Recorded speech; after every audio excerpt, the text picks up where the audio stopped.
যে আমি এতদিন বিশ্বাস করলাম ওষুধ খেয়ে ভালো হয়ে যাব, হ্যাঁ, এতদিন জানতাম ডায়াবেটিস কোনো দিন ভালো হয় না, এতদিন জানতাম প্রেশার কোনো দিন ভালো হয় না, বলে কি লোকটা, হ্যাঁ।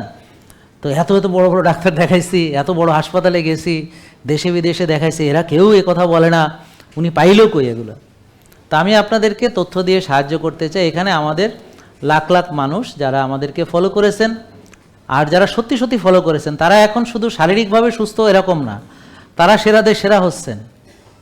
তার এক একটা ইঞ্জিন, কারণ তার ফিজিক্যালি, মেন্টালি, হ্যাঁ, সব দিকে সে অন্যদের চাইতে সম্পূর্ণ আলাদা।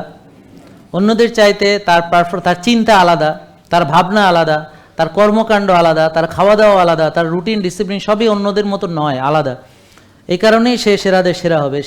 যখন ধরেন 100টা স্টুডেন্ট আছে একটা ক্লাসে, 100টা স্টুডেন্টের 99 জন পড়াশোনা ঠিকমতো করে না, একজন ঠিকমতো পড়াশোনা করলে তারে পাগল বলবে, আতেল বলবে, ফার্স্ট সেই হবে। কারণ বাংলাদেশে 18 কোটি মানুষ, 18 কোটি যদি নষ্ট খাবার খেয়ে তা রুগী হয়, তার মানে এটা সত্য নয়।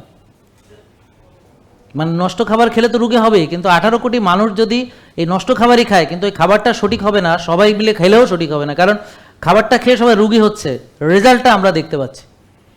যেই খাবার খেয়ে সবাই রুগী হচ্ছে সেটা আপনি খেলে রুগী হবেন।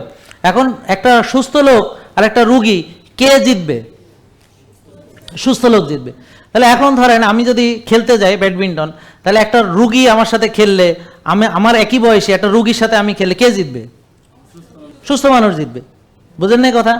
ব্যবসা করতে গেলে একটা রুগী ব্যবসা করে আমার সাথে পারবে দৌড়াইলে?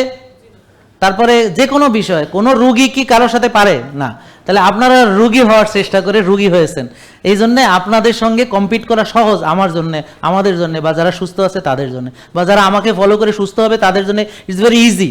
কারণ কি, বেশিরভাগ লোক শক্তি চর্চা করে না, তো এগুলো দুর্বলদের সাথে পারাটা খুব ইজি। বেশিরভাগ লোক নষ্ট খায়, তো গঠিত হয় দুর্বলভাবে, গঠিত হয় নষ্টভাবে, গঠিত হয়।